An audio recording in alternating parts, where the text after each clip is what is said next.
비만 예방을 위한 습관은 취침 전에 밤중에 먹는 습관을 피한다.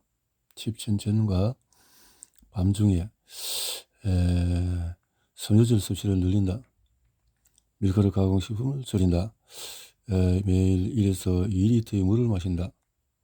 물을 식전에 마시면 식욕 감소를 돕는다. 적절한 체중 유지를 위해서 하루 식사량의 칼로리와 소비하는 균형을 맞춘다. 신선한 과일과 생채소를 많이 섭취한다. 규칙적이고 충분한 운동을 한다. 유전자 검사로 선천적인 비만의 원인과 그에 맞는 다이어트 등의 전략을 세운다.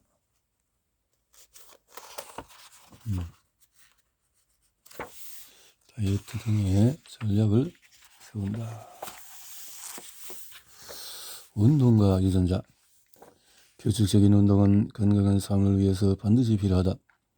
전문가들은 적어도 일주일에 3번 한 번에 30분 이상 꾸준히 운동하기를 권장한다. 비만 치료와 관리를 위해서도 운동은 필수적이다. 하지만 어떤 사람은 운동으로 살을 빼는 것이 쉬운 반면에 또 다른 사람은 운동을 해도 잘 빠지지 않는다. 같은 시간을 들이더라도 어떤 운동을 어떻게 했느냐에 따라서 결과는 개인마다 크게 달라질 수 있는데 이러한 차이는 유전자에 의한 것으로 알려졌다. 운동은 보통 무산소 운동인 근력 운동과 유산소 운동인 지루고 운동으로 나눌 수 있다. 무산소 운동은 주로 근육을 단련하는 운동으로 흔히 웨이트 트레이닝이라고 한다. 유산소 운동은 필요한 에너지를 산소 대사를 통해서 얻는 방식으로 걷기, 등산, 달리기, 수영, 자전거 타기 등이 있다. 유산소 운동은 지방을 연소시키는 데 효과적이기 때문에 다이어트에 많이 병행하며 심폐지구력 향상에 큰 효과가 있다. 개인에 따라서 어떤 운동 방법이 비만 관리에 가장 좋은 효과를 주고 건강을 유지하는 데 도움을 주는지에 유전자가 관여한다. 근육 운동에 강한 사람은 지구력 운동에 전반적으로 약하고 반대로 지구력 운동을 잘하는 사람은 강한 근육 운동이 비효과적일 수 있다는 것이 ACTN3 유전자 연구에서 밝혀졌다. ACTN3 유전자는 빠르게 반응하는 섬유근육 세포에 활성되는 유전자로 변이가 있는 사람은 지구력 운동에 더 적합하다. 주로 축구선수, 단거리 수영, 스피드 스케이트, 단거리 조자 같은 운동선수에서 많이 발견된다. 이처럼 개인의 유전형에 기인한 운동을 하는 것이 운동의 효과를 극대화할 수 있고 심리적인 만족을 증가시킬 뿐 아니라 운동에 의한 피로와 좌절도 줄일 수가 있다. 다이어트 성공을 위해서 운동에 더 집중해야 하는지 음식의 양을 줄이고 식단에 더 신경을 써야 하는지 역시 유전자의 영향을 받는다. 최근 운동을 좋아하고 싫어하는 성향도 유전자의 영향이 가능하다는 연구 결과가 나왔다. 물론 운동에 대해서 DNA 염기 서열이 바뀌지는 않는다. 하지만 운동을 통해서 DNA 염기가 화학적으로 변화되어서 메틸하라는 후성 유전체의 변화가 일어나고 이러한 변화는 운동을 습관으로 만들 수도 있는 것으로 밝혀졌다.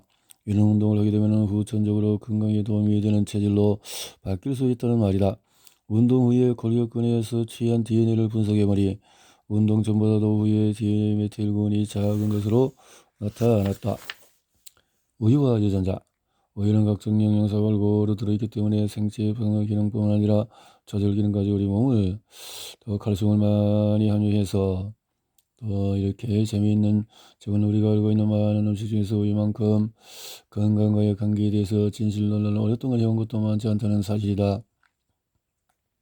건강에 미치는 이득과 효능에 대해서 밝혔지만 반대로 우유가 도움이 되지 않거나 오히려 해가 된다고 발표하기도 한다. 이런 지질게임의 원인은 유전자에 있다. 지금까지 대부분 개개인의 유전적인 차이를 감안해서 연구를 할 수 없었기 때문에 그 연구 어느 나라의 어느 집단을 대상으로 하나에 따라서 결과가 상이했던 것이다. 예를 들어서 아이스크림이나 우유를 마시면 속이 좋지 않다고 하는 사람이 있고 속이 메스껍거나 배에 가스가 차고 심하면 설사하거나 구토를 한다. 이는 아이스크림이나 우유에 있는 탄수 어린 유당 락토스를 분해하는 그래서 결핍증에 있다. 많은 연구 결과에서 차이가 나타난 이유 중 하나는 대부분의 서양인은 성인이 되어도 유당을 분리하는 락테아제 유전자를 활성화할 수 있는 반면에 동양인은 90% 이상의 유당을 분해하는 효소를 촉진하는 유전자의 문제를 가지고 태어나기 때문이다. 이로 인해서 미국이나 일부 서양에서는 한동안 우유를 못 마시는 증세를 비정상적인 병으로 여기기도 했다. 하지만 실제 유당 분해 요소 결핍증은 병이 아니다. 신생아일 때 동서양을 막론하고 거의 모든 사람이 락타제를 만들 수 있는 기능을 가지고 있다. 그래야 엄마의 젖을 먹고 소화시킬 수 있기 때문이다. 그런데 락타제를 만드는 유전자는 아이가 모유를 먹는 동안에는 활발히 작용하다가 이여기를 거치면서 점점 활동을 줄이기 시작한다. 그 후에 성인이 되면 대부분의 락타제를 만드는 유전자는 활동을 멈추고 대신 다른 소화 요소가 활동을 증가하는 자연적인 현상이 벌어진다.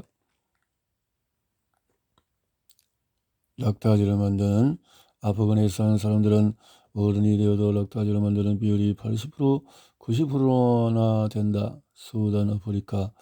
이 지역은 오랜 기간 목축업과 낙농업을 해온 것이고 우유를 비롯한 유제품이 음식의 주를 이루는 것으로 생각이 된다. 유당분해 요소에 문제가 있다 하더라도 유가공식품인 치즈나 요구르트는 대부분의 사람에게 문제가 되지 않는다. 우유를 발효시키는 과정에서 락토스가 없는 어른도 소화시킬 수 있는 형태로 바뀌기 때문이다. 유전자적으로는 MCM6 유전자의 변이가 있는 많은 사람은 우유를 소화시키는 유당분해 요소를 만들지 못하기 때문에 유제품을 먹으면 제대로 소화시키지 못하고 탈이 난다. 이 유전자는 락토스 유전자 발현을 조절하는 유전자다.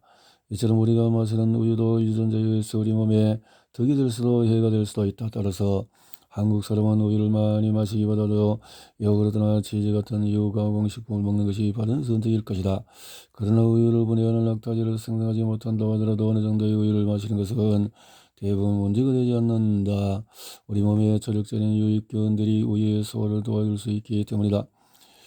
프로바이오틱스 락토바일러스 이시 또 필러스 칸세이 플러스 유당을 분해할 수 있기 때문에 몸속에 유당 분해 효소가 없어도 소화가 되도록 도와준다. 이 때문에 유당 분해 효소 결핍증 환자의 증상 완화를 위해서 프로바이오틱스를 보충하는 것도 도움이 된다. 커피와 유전자. 커피는 오랜 시간 인간 사회와 함께 해온 기호식품이면서 건강과 아주 밀접한 관계가 있다. 거의 모든 나라 사람이 이 애용하기 때문에 석유다음으로 국제 교역량이 많고 현대인에게 커피는 생활의 일부라 할 정도로 자주 찾는 식품이 되었다. 커피와 질병과의 다양한 관계도 많이 연구된 상태다. 그 결과 커피가 다양한 질병을 예방하거나 위험을 줄일 수 있다는 점이 알려지면서 많은 사람이 커피를 기호식품뿐 아니라 건강을 위한 보조제로서 음용하게 되었다. 커피와 건강.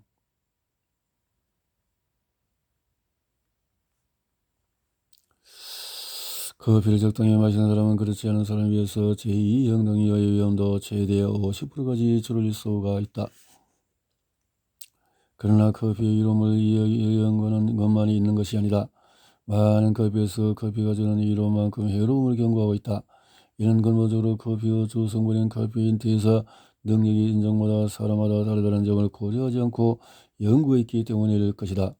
사람들이 마시는 커피의 양은 특히 유전자와 관련이 높다고 밝혀졌다. 커피에 다량 포함된 카페인은 푸린 계열의 알칼로이드 성분으로 각성 효과가 있다. 개인들이 커피를 마시는 양은 카페인 대사 과정에 관여하는 CYP 유전자의 형과 깊은 관련이 있으며 대사 과정이 빠른 타입의 A형 유전자형을 가진 사람은 좀 더 많은 양의 커피를 즐겨 마시게 된다.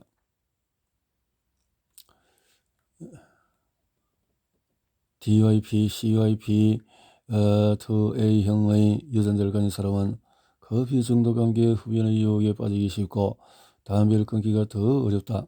담배를 끊으려면 담배와 함께 커피까지 멀리 해야 한다. 반면에 카페인 대사 유전자 CYP로 카페인 대사가 늦은 유전자 C형을 가진 사람은 커피를 많이 마시면 혈압이 오르고 심장박동이 빨라지며 심장이 불규칙하게 뛴다. 심한 경우 혈관을 수축시켜서 심장질환을 일으킬 수가 있다. 본인이 유전자형을 알고 커피를 먹으면 암 예방에 큰 도움이 된다. 일반적으로 카페인은 유방암, 피부암, 간암 등 다양한 암세포를 활성화시켜 호르몬 레벨을 조정해서 암에 대한 보호를 작용하는 것으로 알려져 있다. 결과적으로 CYP 유전자 변이, 적당한 커피 섭취만으로도 일부 암에 대한 위험도를 상당히 낮출 수 있는 것이다. 결론적으로 커피는 적당량을 마시면 건강에 도움을 주지만 지나친 섭취는 건강을 해칠 수 있다. 개인별 유전자의 차이에 따라서 적당량이 각각 다르다. 이를 알고 자신의 유전자형에 따라서 적당량의 커피를 마시게 되면 질병 예방과 건강한 생활에 도움이 된다. 참고로 보통 커피 한 잔에 들어있는 카페인은 100mg 내외이며 일반 성인 하루 섭취 권고량은 400mg 이하이지만 이는 자신의 유전자에 따라 적절하게 조정해야 한다. 와인과 유전자. 술은 모든 나라의 역사와 더불어서 존재했으며 나라마다도 고유한 풍습과 문화를 담고 있다. 어느 나라 술의 역사를 보아도 그 기원은 아주 오래되었으며 고대인에게 술은 신에게 바치는 신성한 음료였던 것을 알 수 있다. 술이 어떻게 시작되었는지 정확히는 알 수 없으나 과실은 자연적으로 발효해서 된 것으로 유추된다. 그러던 것이 유목시대와 농경시대 사이에 곡류를 재료로 한 술이 만들어져 다양화되었다. 이대로 술은 인류의 오랜 역사 속에서 함께 해온 음료이며 우리의 문화와 사회 그리고 생활에 다양한 영향을 끼쳐왔다. 술은 연어수와 같이 두 개의 얼굴을 지니고 있다. 지나치지 않게 마신다면 건강에 다양한 도움을 줄 수가 있다. 선조들은 술을 지나치지 않게 적당히 마실 수만 있다면 어떤 보약보다도 몸에 좋다고 여겨서 술을 100가지 약중의 으뜸이라는 뜻에서 백약지장이라고 표현하기도 하고 술을 지나치게 마시면 건강을 해치는 독이 된다 해서 백독지장이라고 일컫기도 했다.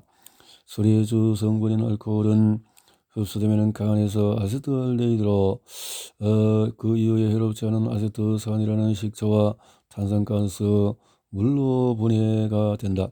술을 마셨을 때 몸의 독성을 일으키고 간을 상하게 만들며 숙취, 고통에 시달리게 하는 것은 이 중에서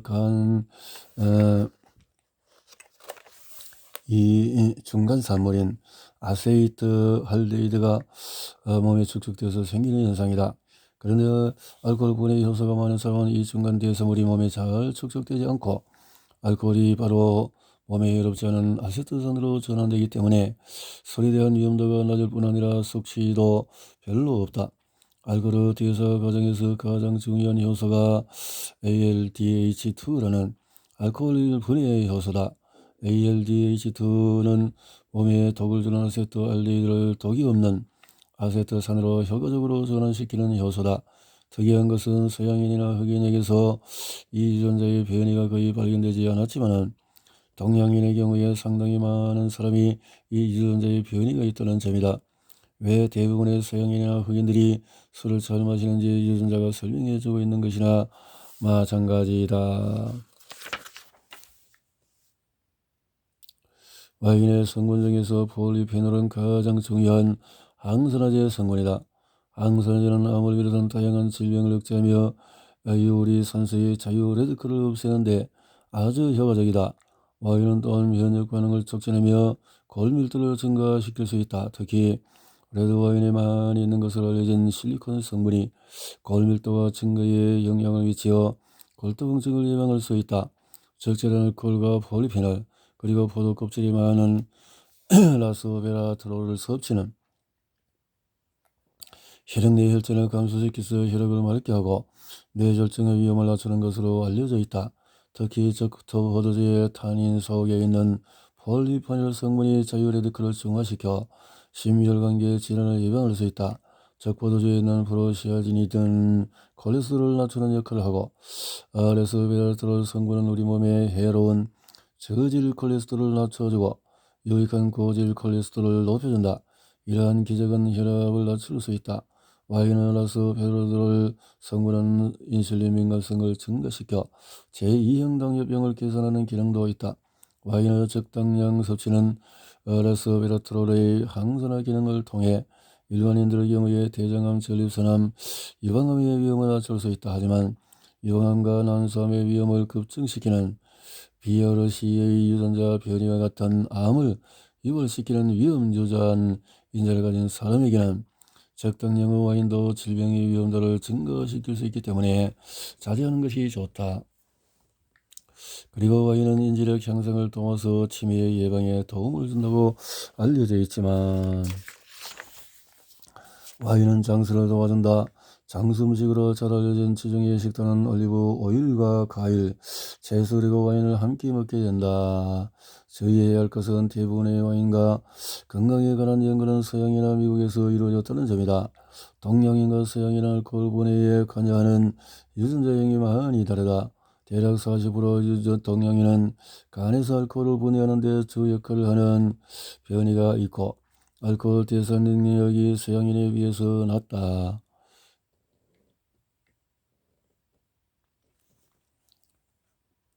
유전자 변이가 있는 사람이 계속 술을 마시면 간경변의 위험이 증가하고 위암과 식도암의 위험이 높아진다.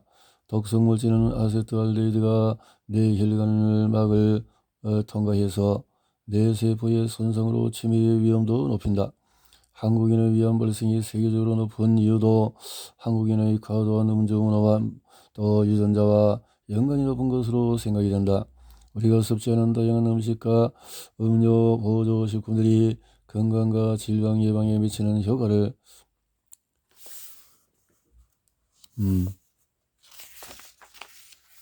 참으로 최근 연구 결과 중에서 단맛에 민감하지 않은 사람일수록 술을 더 즐겨 마신다는 것도 있었다.